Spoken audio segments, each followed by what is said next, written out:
Sweitzer, and I am a behavior specialist for the ASD network, and I serve the metro region. So I serve school districts that are in ESU 3, ESU 2, and OPS.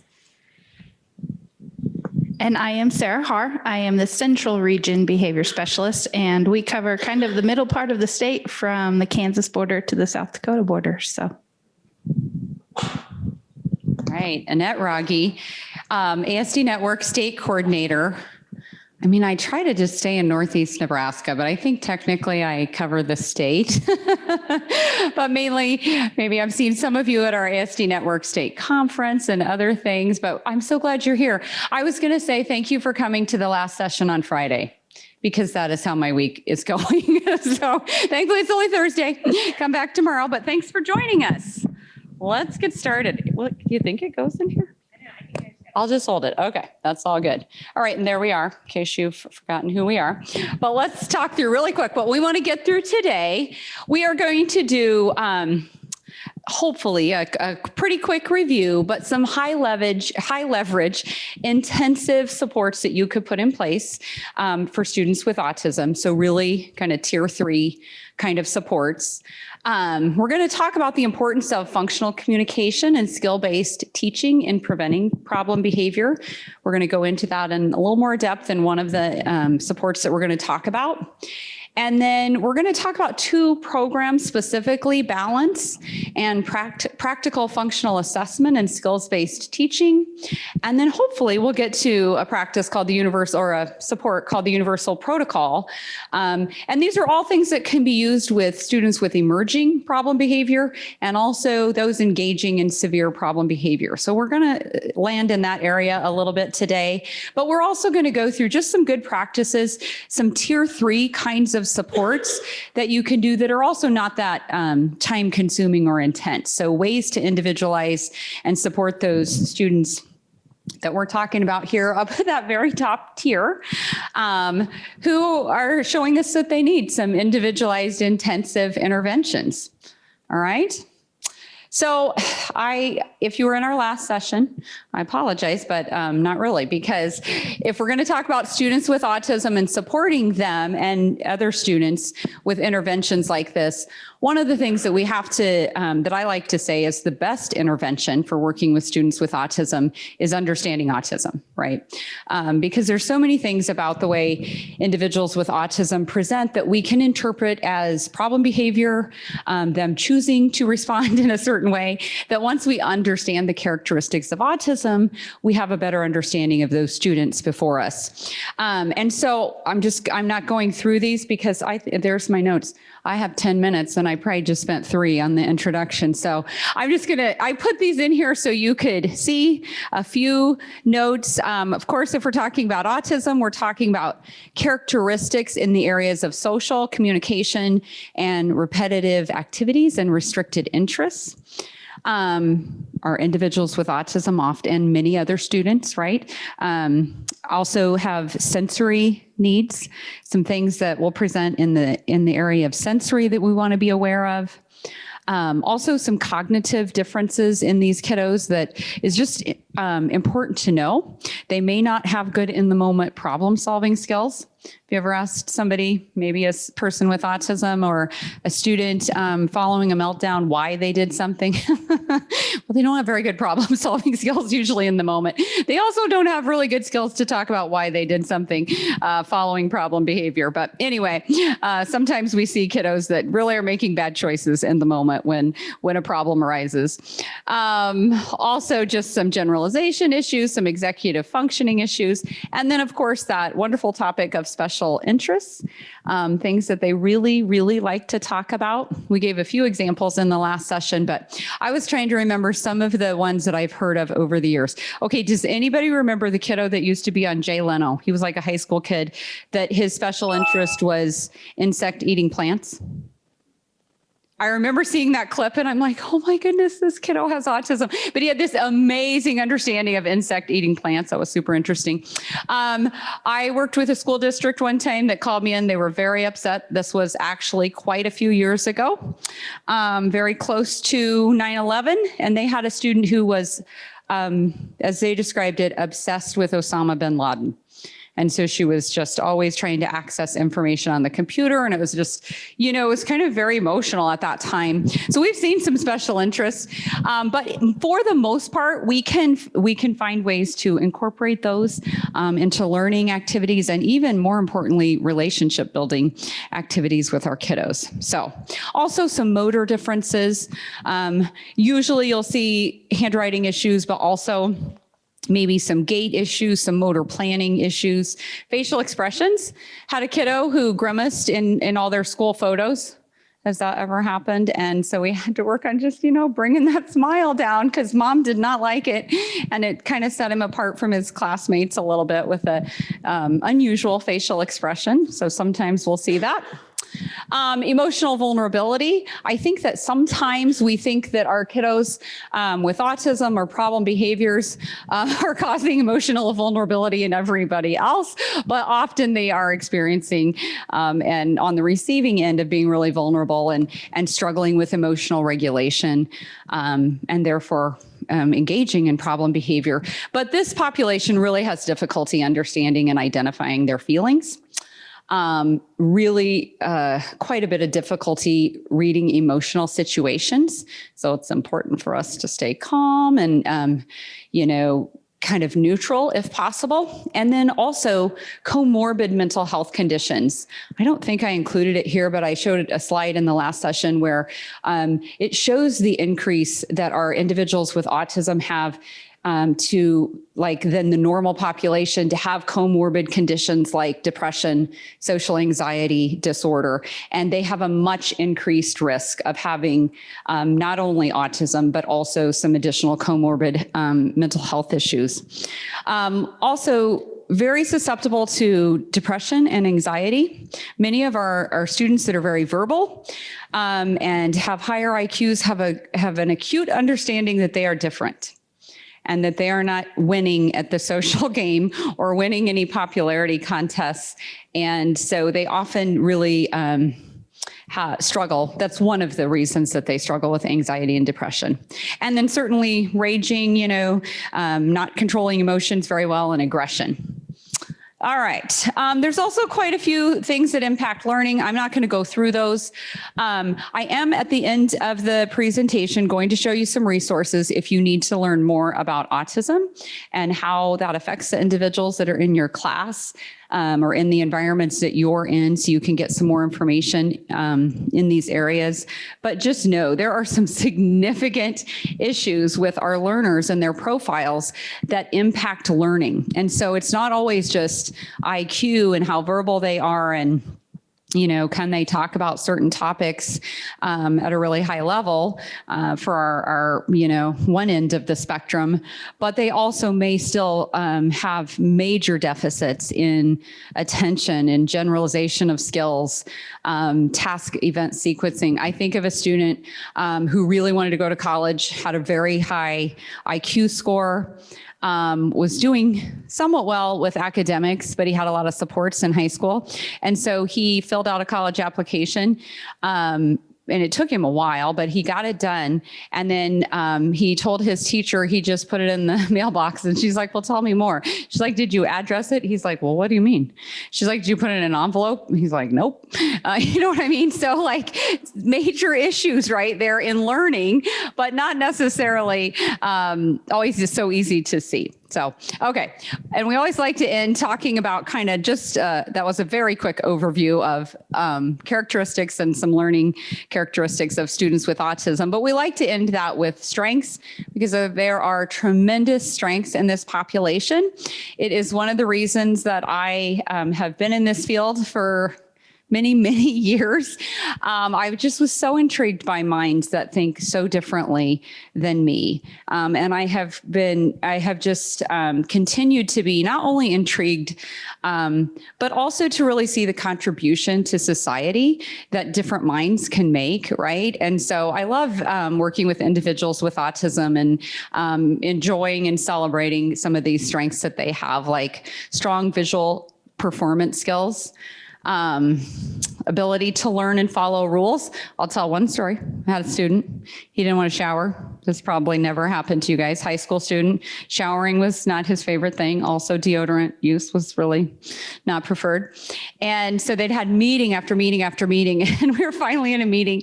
I was called in, and the high school principal said, "It's in the handbook, John, that, you have to have good hygiene." John sat up. He goes, "It is? I'd like to see that." And I'm like, oh my gosh, we just solved the hygiene problem, right?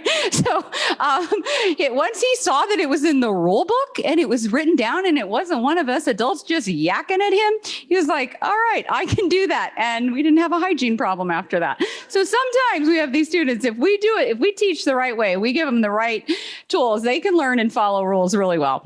And they'd like to tell others how to follow the rules too. So there's that. But focused attention related to special interests, rote memory, and certainly very, very honest. A couple years ago, we had two siblings introduce our evening keynote at the state autism conference. And they told stories of their brother, who I've grown up with, one of my best friend's kiddos, being honest with me. He's been brutally honest. He's like, "I don't like your hair. What'd you do?"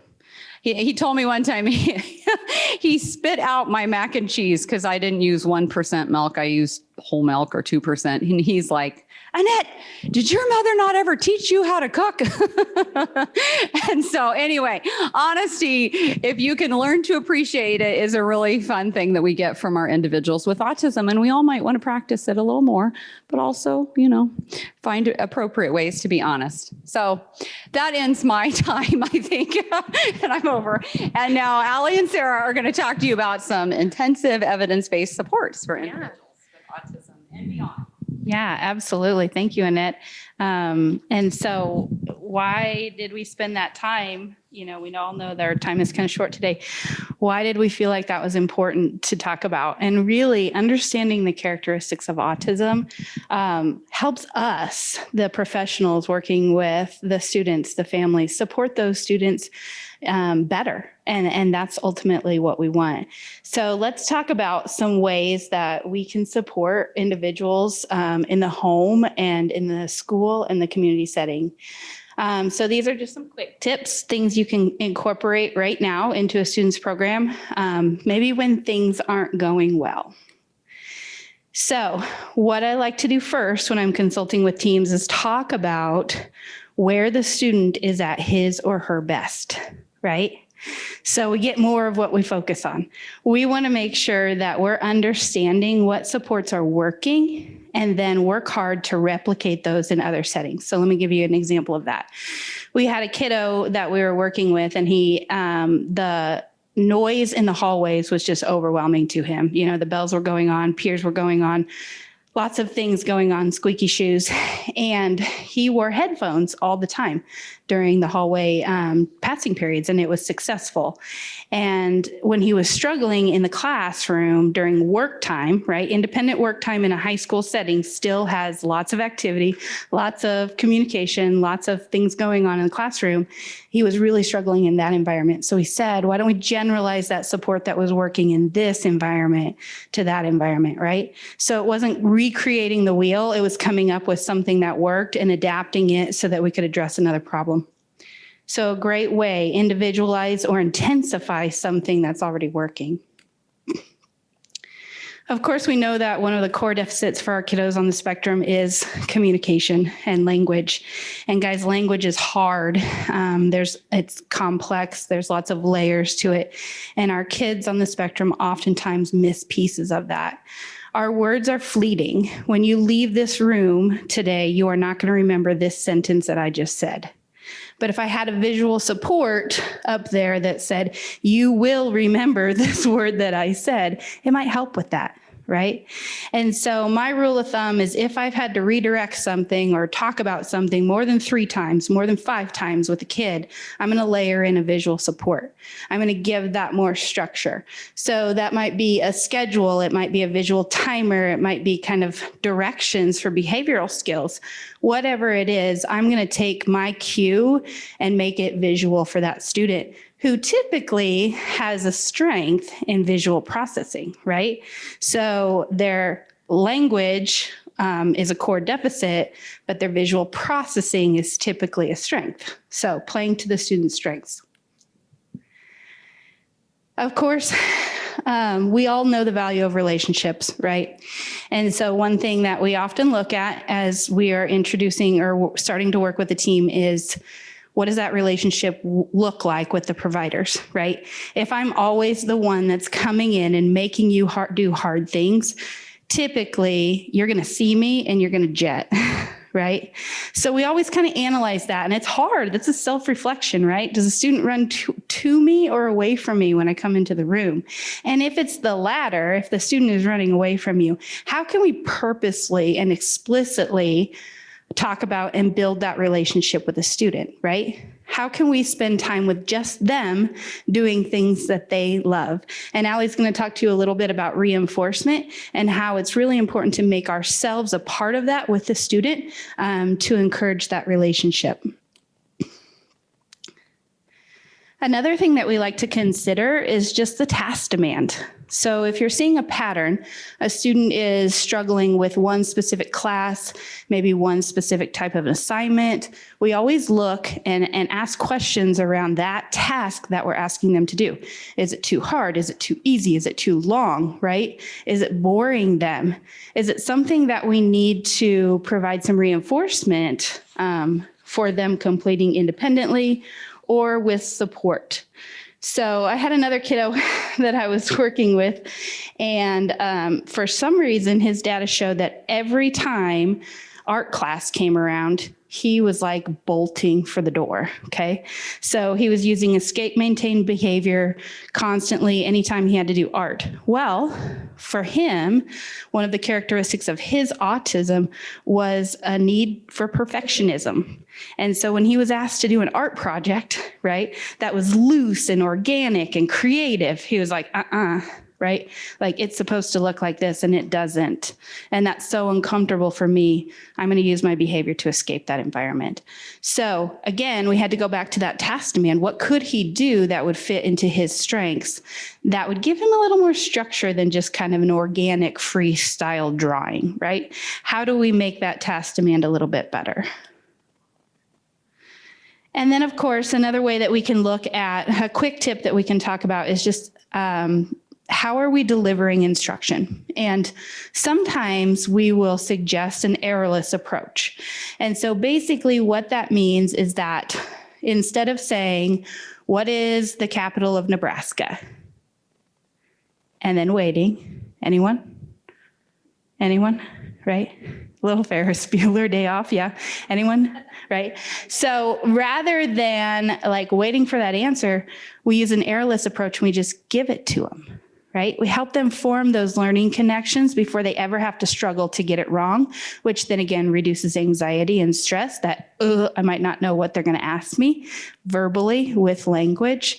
So instead of what is the capital of Nebraska, it would be the capital of Nebraska is Lincoln. What's the capital of Nebraska? Lincoln. Okay, so just sometimes our delivery of instruction can really make a difference for kiddos, and especially kiddos that are showing kind of these behavior concerns across their day. The last consideration that I'm going to talk to you guys about is the 80-20 rule. And this can be generalized across our praise. I'm sure you guys have heard a lot about that too, right? The golden ratio, 5-to-1, 4-to-1. So 80-20 is a rule that we talk about too. When we are working with our students with autism, we typically like to say 80% of what they're doing is mastered already. It's easy for them. And when we start with those easies, we can build some behavioral momentum to make things to help with their cooperation and their want to participate. So using the 80-20 rule, 80% of the things that we're asking them to do are easy, 20% then are new learning.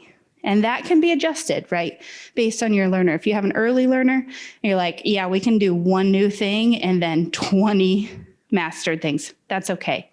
Knowing that ratio and then incrementally adjusting it over time can produce some really great learning if you are consistent and kind of steadfast at looking at your data.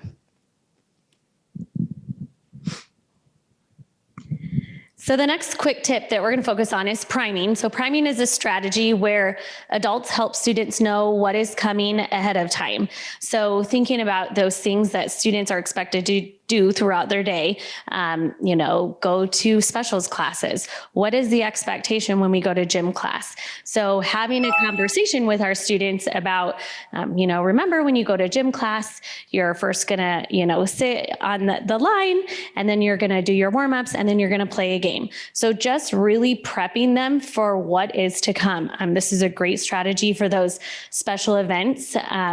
When you have assemblies or field trips or anything special or different that will happen in the day, this is a good strategy to use. It can be quick. You can verbally tell them, but I highly recommend with our kids with autism that you pair it with a visual, just for the same reasons that Sarah talked about, why those visuals are so important. So letting them know ahead of time what the expectation is.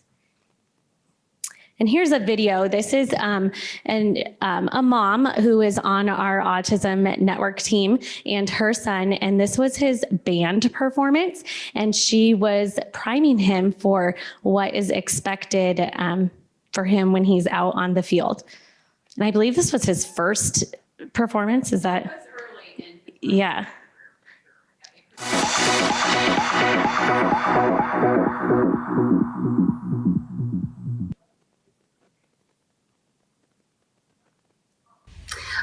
As a mom of an almost 17-year-old son, I think that I've used priming a lot with him, probably one of the most used strategies I've ever used. And we started when he was about 3, and it looked a lot different than it does now at 16. We used to draw a lot on the fly. I'd write on napkins and have him hold whatever he needed to get around. And as it's progressed, now that he's older, a lot of times he's even initiating, asking what's going to happen this week, what's going to happen at this event, and he'll come to me before I can even get to him to prime. So I was just wondering, what exactly? Okay, well, let's see. Let's look at the clock. So it's 3:07. So the first thing you do is we go to the side of the building, you practice the music, and then we'll walk up the hill, and you'll march for practice. And then we'll go get ready to walk on the field for competition. So there'll be 3 things. So first music, then marching, then field. And you go on the field at 4. So you've got almost 50 minutes before you have to. Okay? Awesome. Okay, so 3 things and then field. So, yeah. Priming is cheap, you guys. Anybody can do it. Classroom teachers, you got it. Yeah. In whatever role you are in, you can prime the student very easily for the next thing. So sometimes school assemblies, substitute teachers, taking a test, just priming them. Okay, this is what it might look like. These are, like Megan just did such a great job. The 3 things to kind of remember. It's a cheap, easy, but very effective strategy. I use it with my own children daily. It's great. Okay, so motivation. Sometimes there just isn't any, right? So reinforcement is what drives our programming. That is what makes our program successful. And we need that motivation. So we need to look at that motivation. So although individuals with Asperger's syndrome and autism appear to have low motivation, the truth is that they often have a different type of motivation. So a really effective strategy that we can use with our students with autism is just to watch them, right? What do they go for when we're not giving them directions? What are they motivated by? How do they use the items that they choose to play with? So really just watching them and see what are they motivated by? What are they reaching for? And using that to drive some of our instruction. So until staff and parents find out what the motivator is, it is difficult to prompt the individual to complete work and related tasks. So I'm sure you guys have all heard this before, but you probably wouldn't come to work if you didn't get a paycheck, right? There's also other pieces that motivate you to show up, right? You probably have friends that you work with, right? If you didn't like the people you work with, you're probably going to go somewhere else. You love the students, you love your job, right? All of that is motivating. we need to find out what motivates our students to get them to do the things that we want them to do. This is Temple Grandin, and she is an individual on the spectrum and a huge advocate for individuals with autism, including herself. And she says, the way I see it, fixations and special interests should be directed into constructive channels instead of being abolished to make a person more normal. That is huge. If we can relate with students through their special interests, that really, really builds a trusting relationship. And when they trust us and we've built that relationship, that motivation is going to be there to for them to do hard things for us and work for us. Again, something that we always say is 90% of a program, 90% of the effectiveness of a program is reinforcement. So when you feel like things are just not working, the first thing you want to look at is reinforcement. Do you have the right things in place to motivate your learner to do the things that you're asking them to do? And you got to make sure that it's worth it, right? There's things that we like, and then there's things that we're willing to do hard things for. So you might have all these things out that they like, but you might need to make it better by adding your attention. You might need to give them more of something, right? Really think about how can I make something they like better to where it becomes reinforcing and they're motivated to do work for it. Another thing we want to think about is differential reinforcements. This is something that can is easily done within a classroom setting. The basis of this is better reinforcement for better responding. So more of something for harder responding to newer work, right? So when students are learning new skills, they should get higher, better reinforcement for that. Okay, so really utilizing that differential reinforcement, because the behaviors and the skills and the responses that we reinforce, that's what we're going to see more of. So when we're teaching them hard things that they struggle with, we're going to really, really reinforce those so that we see more of those positive things. Here's just some ways, some guides to help you decide how to choose the right reinforcers. So what do they always seem to want, right? What are they going for? And making sure that they're socially acceptable, right? We want them to be delivered on multiple occasions. So not just, oh, I only am holding this reinforcement when the student works with me, nobody else can use this, right? That whatever the student is motivated by, we're gonna use it to our advantage to get them to do some hard work. For which access is easy to control. So sometimes, how many of you guys have kids that love technology but really don't like to give up the technology? Yeah, only 1, 2, that's it, really? So sometimes we have to keep those things in our control, right? Maybe we have a remote, maybe we are holding the iPad and they get to watch it. So being creative about how we present them with reinforcement can help us control some of the aftermath of what might come of relinquishing that reinforcement. Starting with consumables, if possible. Those are easy, right? Here you go. And then you can move on. And the things that are quick and easy to deliver. And then one key point is consider your involvement in the reinforcement and how do you make it better, okay? So we were in a session, I was watching a teacher work with a student yesterday, and she was just really working on building a relationship with him, and he was playing with dinosaurs. And she tried to play with a dinosaur, and he wasn't interested in her at all. But she did have this really cool puppet that she kept putting on her hand. And so she took the puppet and made the puppet eat the dinosaur and spit the dinosaur out. And this kid went from not interested to giggling. He thought it was so funny. So just really thinking about how can you involve yourself in that reinforcement, because then you become that really cool person that when you walk in the room, they're like, yeah, I want to work with that person, right? Because she does really cool things. So thinking about how you can get yourself engaged with that reinforcement time. There is a link to this later on in the presentation, but this is just a document of things to consider when it just isn't going right. Okay, so this has been a lifesaver. I remember that I got this from our Metro Region Coordinator many moons ago, and I was constantly pulling it up when I felt defeated and just going through the checklist. Do we have that? How can we make that better? So this is a really great document to utilize. Like I said, it's linked in here, so when you get the presentation later, you'll have access to that. I'm well over my time.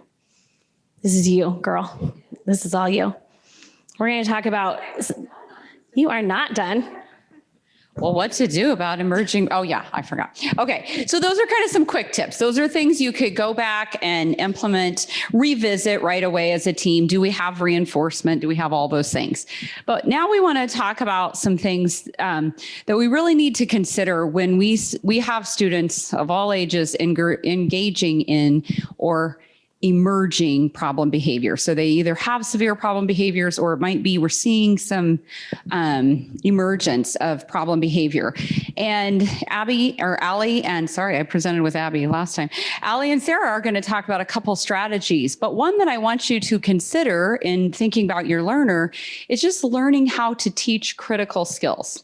When we talk to special ed teachers, even gen ed teachers, SLPs, anybody working with students with autism or other disabilities, a lot of times they come out of college programs not knowing how to teach skills. Okay, so we have a training that's called, it's a mouthful. I'm like, I can't believe anybody comes to this training with this title. I must like long titles, but anyway, how to teach critical language and learning skills through direct instruction or verbal behavior training. However, I call it what to teach and how to teach. Okay, this is what you didn't get in college, right? Or you didn't maybe even get in your master's program about what do I do with this kid who can't function on the grade level curriculum, right? Maybe has some high skills, some low skills, but needs basic language and learning skills. What do I teach them? And then how do I teach them? Like Ali said, what if they're running from the table, or it's a high school student who just refuses? I'm not doing it. What to teach and how to teach is super important. And sometimes we're seeing students engage in problem behaviors because they don't have critical language and learning skills. Okay, I'll tell you one quick story. Had a call, dire situation. You need to get the ASD network people out here right away. Don't bring just one behavior specialist. We need 2 or 3. Okay. I was like, what? I don't even have 2 or 3 at the time. But anyway, it was a dire situation, some move-in kiddos. And there were 2 kids in the family that had moved in, high school students with severe problem behavior, right? So it was like, oh my gosh, what are we going to do? So I get a couple people, I didn't go out. No, I'm teasing. It wasn't. There were some other things going on with that, but we sent people out and we were doing MANT training and observation. And what it came down to is these boys that were in high school did not know how to ask for the things that they wanted, right? So they used behavior to ask for the things that they wanted. They didn't ever learn to sit and, work at a table and complete a task. These were basic language and learning skills. And so, yes, there were some severe problem behaviors, but there were major learning and skill deficits that once we started to work on them, well, life was more fun. They had a little more confidence. They were learning some skills. They gained some skill sets. Teachers felt better. And we actually didn't need, all of the things in place, like a really good FBA, BIP, we'll say. We actually just needed to execute a really good teaching program for them. So we want you to consider that. That could be an intervention. And now, so that was my one slide. Boy, you guys scared me. I was like, why am I? She's going to be back. Don't worry. Yeah. So the next specific intervention that we want to talk to you about is really geared towards young children, kids with what we call emerging problem behavior. So you can see it, right? It's not necessarily dangerous. They're not hurting staff members. They're not running out into the street, but they're throwing some fits, right? That's what we call it sometimes. And they're not responding to the interventions that we have in place, the things that we've tried. And we really need to teach some critical behavioral skills before they escalate and that severe problem behavior has a chance to become their normal, right? So this is a really cool intervention because it targets young ones, young kids, and it really, the goal is to catch and teach skills before severe problem behavior becomes routine. So another great thing about this program is that we've implemented in the home setting, and we've implemented in the school-based setting. So as you're thinking about kind of your continuum of supports, it could really be implemented if you're coaching parents in the home, right? For those young ones, it could be in a preschool setting, it could be in a school-based setting. So there's a lot of flexibility with this tier 3 intervention. You talk about the age, because we say young children, but we've done it with quite a few. Yeah, we've done it with, I think, kids up until 8 or 9, actually. So not necessarily just for the littles, but kind of early elementary school as well. So the whole premise of balance is that you are creating a balance, right? So typically kids with emerging problem behavior like to do things their way. And when the adults come into their environment and say, hey, you have to do it my way, we see those emerging problem behaviors, right? That resistance, that lack of cooperation. And so what balance really does is first teach the student first strengthens the trust between the adults and the student. Hey, I'm going to come in and have you do a little bit, but then you're going to have a lot of the time to do my way things, right? To do things my way. And gives them a little bit of control of their experiences. And typically our young children don't have a lot of control over what is happening to them throughout their day. So this is a kind of a critical piece of the intervention. We start with giving the student their way and letting them be in the lead for a while, and then incrementally teach them how to communicate, tolerate, and cooperate with some persistence, right? We don't just stop there. Now we take it to what challenges might they see in the classroom or in the home setting, and how can we teach them to cooperate during those challenges? So the Balance program, they just published in 2021 in Behavior Analysis in Practice, kind of this type of research. And basically what you're seeing on the right-hand side, this is what we call the prompted baseline. So this is the number of challenging behaviors that were documented per minute for each student during their baseline, okay? Once treatment, you'll see the phase change line, that vertical line between prompted baseline and teaching process. Once they move into what we call the teaching process, you can see the dramatic decrease in problem behavior. And so the research is good. Now this is for students, right, ages 3 to 4 with autism spectrum disorder, but they're working on kind of building and replicating this, but initial data suggests that we have a pretty effective intervention. So we piloted last year. I worked with a school-based team to pilot the Balance intervention, and I just kind of wanted to show you some clips from our journey. Granted, we only worked on the Balance program for about 8 weeks, so 2 months. But we had huge success from where we started. And when I show you this video, I want you to keep in mind that the first clip I'm going to show you was from a really tough day, okay? But by the end, we still had really tough days, but we were better able to support this student because we had some of these behavior skills that we helped develop. So let's take a look at our friend Bronk.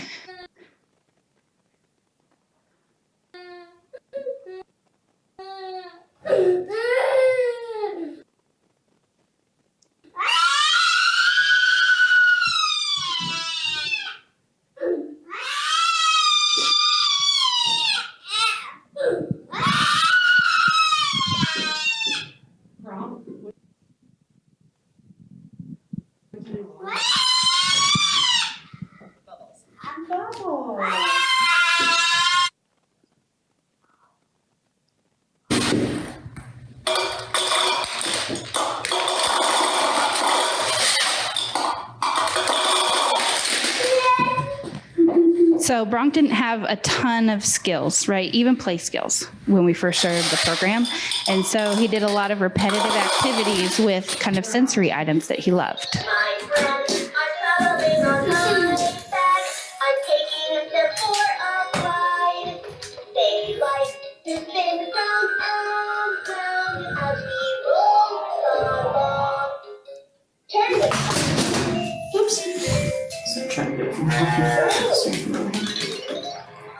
We spent a ton of our time as we were starting the intervention in this finding HRE, because he showed us that we didn't have it right. So we had to do a lot of problem solving as a team to find what made him happy, relaxed. Do you want to watch? Is that what you've been wanting? Look, this is Mickey. I don't know if you like that. Do you want to sit down and watch? And you could see immediately when we found it. So then once we had it and we knew what he liked and we knew his preferences, then we moved into building skills. Hi.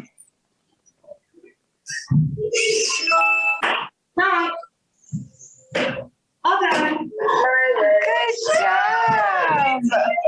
Good job. Good job. That was a really good one.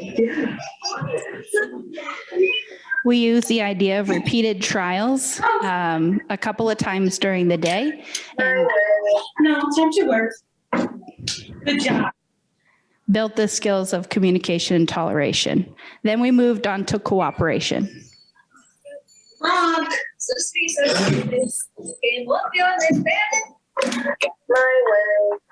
No, time to work. Good job. Just put in. Put in. Good job. Do this. Shake. Good job. Working. Good job. This is good, right? Wrong. It's fire. Nope, time to work. Good job. Let's put in. Put in. Good job. Do this. Push. Push. Good job. Good working. Way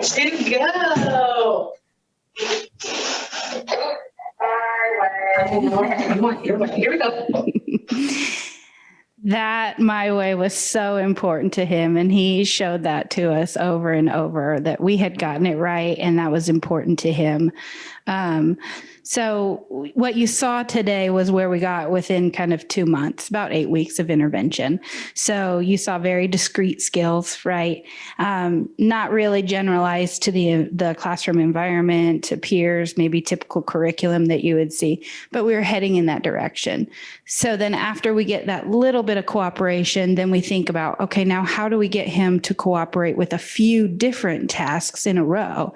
And we keep chaining until we have contextually appropriate behavior, right? That's going to allow him to be with his peers. That's going to allow him to participate in routines, maybe at home, maybe in the classroom.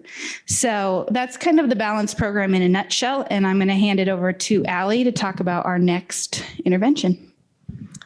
Yes, so our next intervention was created by the same company as the Balance program. So the Balance program focused on younger students who had emerging problem behavior, and practical functional assessment and skills-based treatment is an intervention for those students who are demonstrating that more severe problem behavior. So physical aggression, self-injurious behavior, property destruction.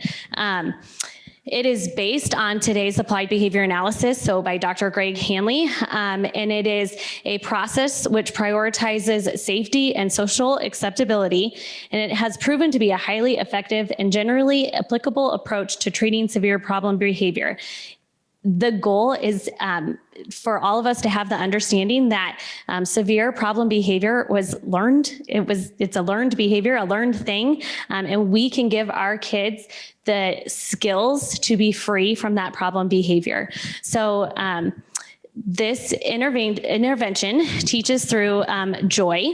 And so we just want to, Sarah alluded to the acronym HRE, which stands for Happy, Relax, and Engage. And before we start doing any teaching, whether it's the balance program or the practical functional assessment, we get to find out what brings our students joy. And we do that by finding their HRE. And here's just a little video of some of the students that we've worked with in Nebraska and what makes them happy. You might think crazy what I'm about to say. Sunshine, she's here, you can take a break. I'm a hot air balloon that could go to space. There's a kid under there. Like I don't care, baby, by the way. Because I'm happy, clap along if you feel like a room without a roof. Because I'm happy, clap along if you feel like happiness is the truth. Because I'm happy, clap along if you know what happiness is to you. Because I'm happy, clap along if you feel like that's what you want to do. Here come bad news talking this and that. Yeah, well, give me all you got and don't hold it back. Yeah, well, I should probably warn you I'll be just fine. Yeah, no offense to you, don't waste your time. Here's why. Because I'm happy, clap along if you feel like a room without a roof. So life is better when we're happy, and so is teaching, right? So when we can get our kids in a place where they are feeling so happy, so relaxed, and so engaged, we can have so many better outcomes with our teaching. So that's where we start with a practical functional assessment, is finding their HRE. This just kind of sums up what the whole process is. So it's an practical functional assessment and skill-based treatment is an intervention for individuals who routinely engage in severe problem behavior that focuses on teaching students communication, toleration, and cooperation while prioritizing safety, dignity, rapport, and peaceful progress for the individual. So we are going to get them happy, relaxed, and engaged, and then we're going to work on those skills of communication, toleration, and cooperation. The guiding principles of today's ABA is the correct response to problem behavior is the one that is the safest. So we are taking number one consideration, the safety of our students and our staff when we are implementing this process. What is most televisable? So if somebody came in with a camera and put us on the news, would we be proud of what we were doing? Which one is likely to lead to better rapport with the student? What will make your relationship stronger?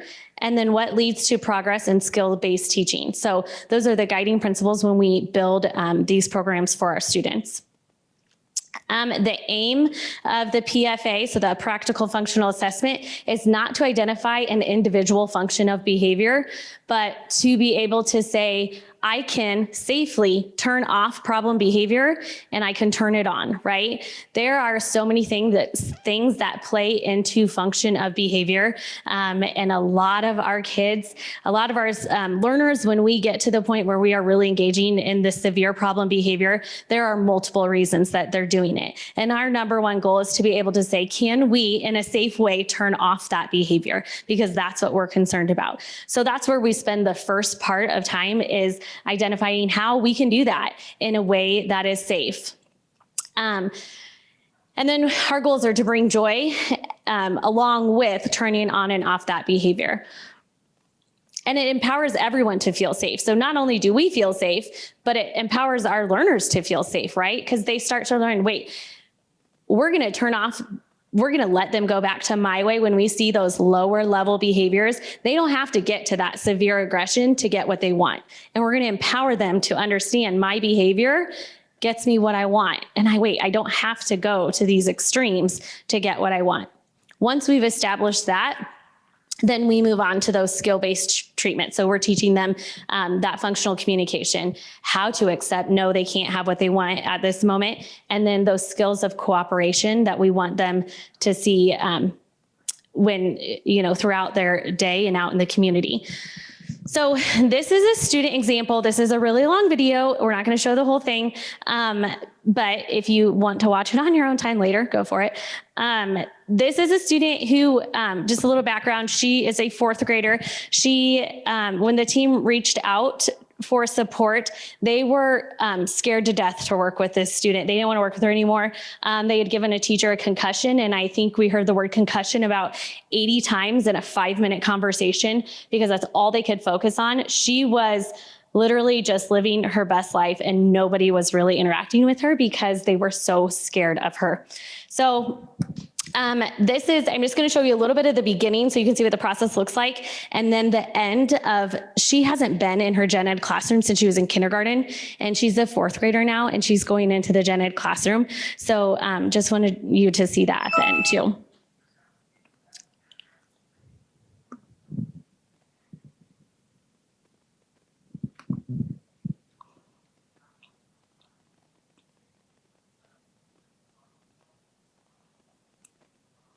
But guinea pig away.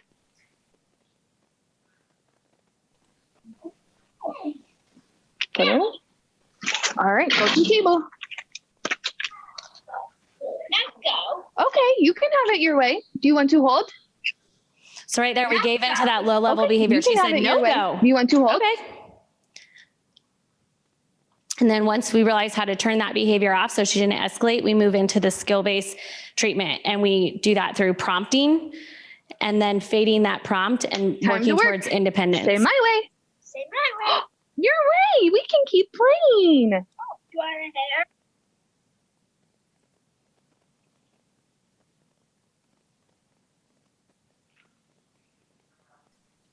Time to work. My way. It is your way. It is your way. We can play.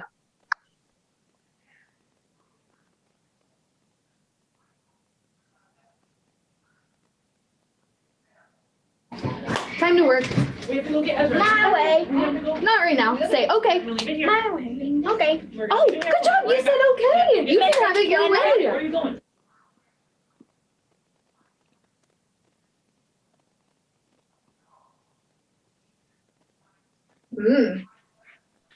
All right, time to work. My way. Not right now. Say okay.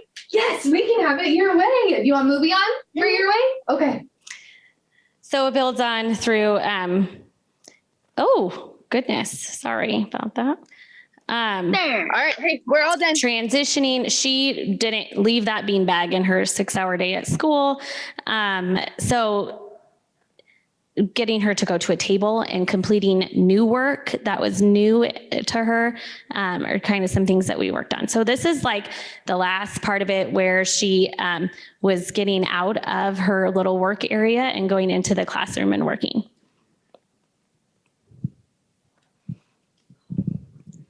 All done.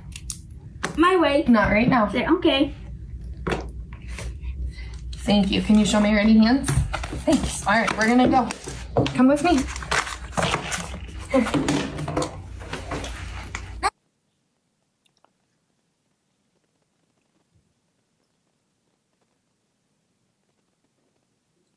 We have November. So how are you gonna add all 3 months? What are you gonna do to figure it out?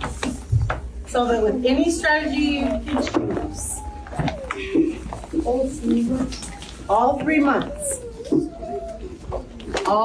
months. So if you're solving for all 3 months, side, and then you get time. Thanks for circling. Hi, Hayden. Hi, Hayden. Another huge trigger for her is if anybody said hi, like greeted her, a student or anything, she would get physically aggressive with them or verbally like just yell and scream at them. Same thing with compliments. So that's why I wanted to show like she was greeting her teacher who she hadn't really interacted a whole lot with. That was her gen ed teacher.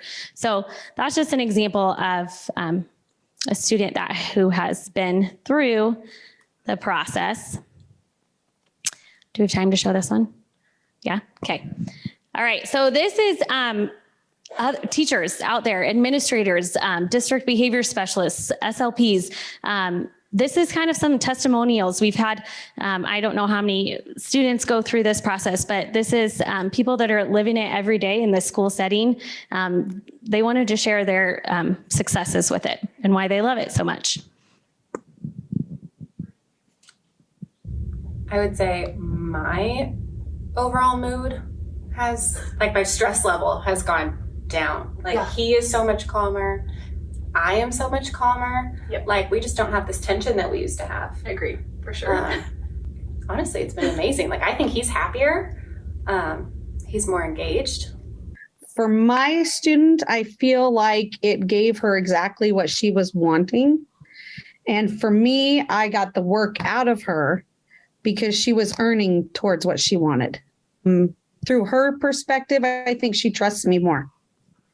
You feel that did she maintain those skills of communication, toleration, and cooperation over the summer? Every bit of it.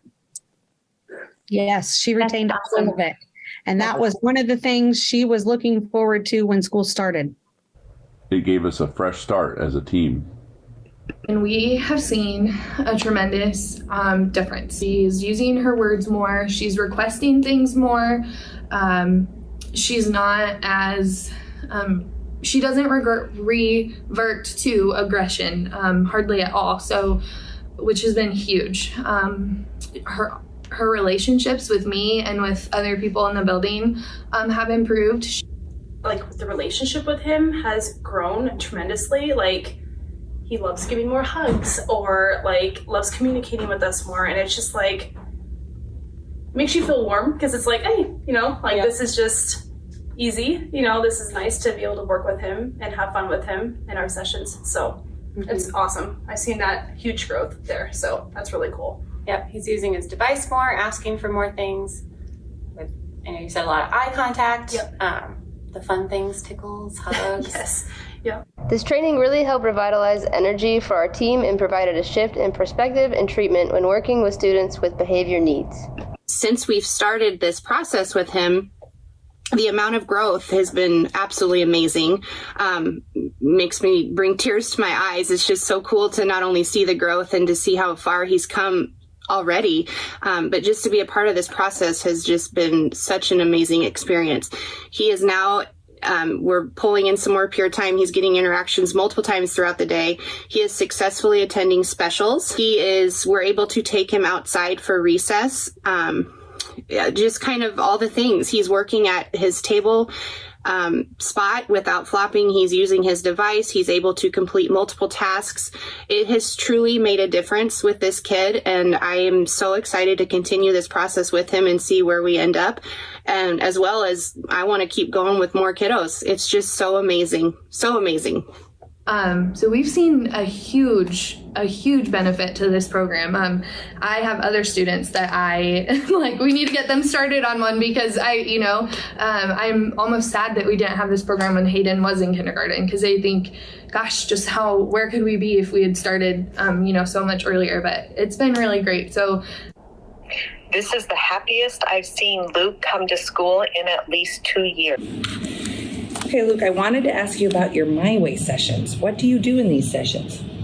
I play on my iPad and do some games, and also I have to do some stuff when Mr. Selby gets up and says to go to a desk. Do you think doing these sessions with Mr. Selby has helped you? Yeah. How have they helped you? Yesterday I got 100%. So your behavior's getting better at school? Yeah. Oh, are you happy at school? Mm-hmm. Do you like coming to school every day? Mm-hmm. Awesome. Is there anything else you want to say about My Way sessions? They really do help me calm down because they have a ton of things that will calm me down there. Okay, awesome. So those are real people doing it every day. And, Luke's testimonial at the end just kind of says it all. So, yeah.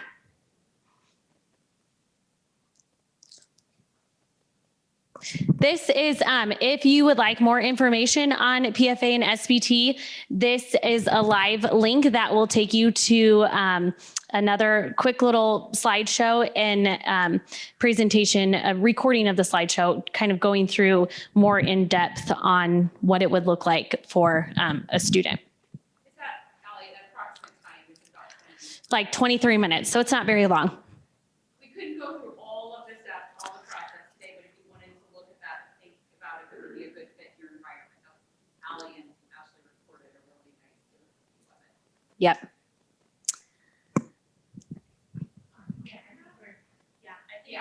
Up here. Yeah, absolutely. So one of the other interventions that we talk to teams a lot about is called the Universal Protocols. It was also developed by this behavioral consulting group, FTF, and it's something that is kind of a response when things just aren't going right? So if you've ever felt a little bit like this,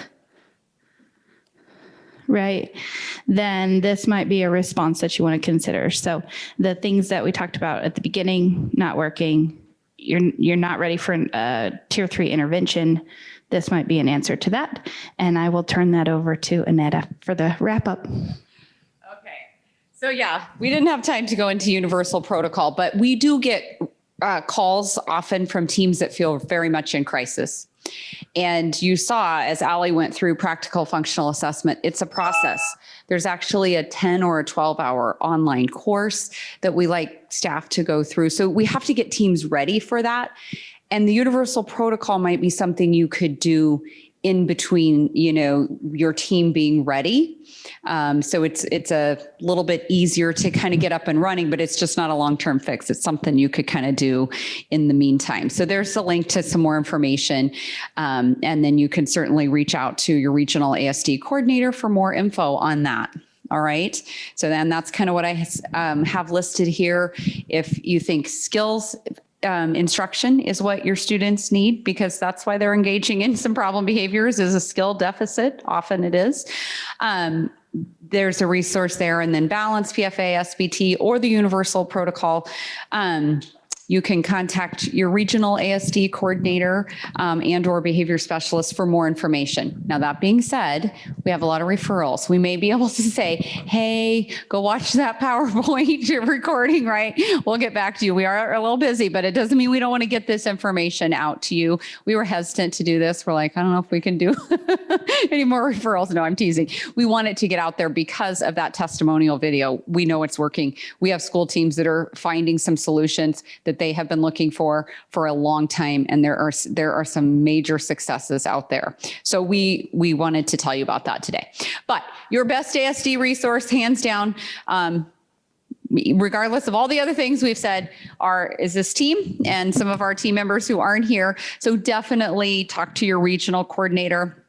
We can kind of help you as you tell us a little more about the situation, guide you in the right direction to look at training. And so I kind of listed some of the things that we do. And then also, and if you were in the last session, I'm sorry for the duplication, but we just want you to know about this. I put a few slides in the handout that show our ASD Network webinar page. But I'm going to take you right there just so you know where it is. This is on our ASD Network website. There are slides if you're new to autism and you want some more information, not slides, excuse me, webinars. And there's a variety of them that you can learn more about autism. And then also, because this is a tier 3 session, you might be interested in what we have on behavior. There's a variety of 24/7 on-demand training that you can get very specific to some supports you can put in place on problem behavior. We actually have Kay Otten is presenting right now, I think in another session, but Kay helped us do lengthy 4-part webinar series on building a kind of a level 3 behavior program and what considerations you might need for that. And so that's that you have to build the plane as you fly it, core components of an evidence-based behavior support program. And that's it looks long, but it actually goes really fast. What it is Kay kind of giving some guidelines for what a good behavior program would look like. And then it's a bunch of Nebraska teachers who are winning at behavior program sharing their very practical strategies, okay, and examples from their classroom. So that's a really good thing to take a look at. We have a really good one by Terry and a couple team members in the metro region called Why is Escape or Avoidance Behavior Happening? That's the one where the gals talked about if the student's running from you, running away from you instead of running to you. It's a really good one to watch because you can kind of think about how do I tweak that? I want them at least walking towards me, right? I don't want to be chasing them down. Just quite a few on proactive behavior management strategies, some specific, how do we teach skills like verbal behavior? There's a lot of options here, online training by local and some national presenters. So I wanted to make sure and draw that to your attention. Now I have to figure out how to get back to the PowerPoint, Ali. I just don't. Oh, I can't even read your tabs. They're so small. Okay, thank you. All right, beautiful. Okay, I just put the screenshots in there, but the take-home points really are intensive individualized supports for students with autism and many other students can take time. They can take some training. There's no quick fix. When we get up to tier 3, right, we can't just come in with a magic wand and make it all better. So it takes a full team buy-in. However, autism doesn't prevent kids from living and adults living a good quality life and being able to go out into their communities, right? Problem behavior prevents kids and individuals from doing that. So freedom from problem behavior is possible. We have, Ali and Sarah didn't get into it. There's a tremendous amount of research. PFA, SBT, there's research well into adulthood. Quite a few. If you go to the FDF website, I mean, it's just, they have done the work of showing that this is effective. Same with balance. And we are seeing that very same thing in Nebraska. So freedom from problem behavior is possible with today's ABA. And what that means is our individuals with autism and other behavior needs, their worlds don't have to get smaller. They don't have to be sent into the closet down the hallway because it's not safe for them to walk down the hallway. Their worlds can get larger and they can be out, like you saw Hayden in the classroom with her peers and being able to be successful in that setting. So we're super excited to share that information with you. There's some resources that'll be linked in your handout and some citations to a little bit of the research, but there's a lot more than I included there. So I forgot to show the QR code last time. I'm sorry, but it was up. So don't forget to do the evaluation, and then we will be here if you have any questions. So thanks for joining us today.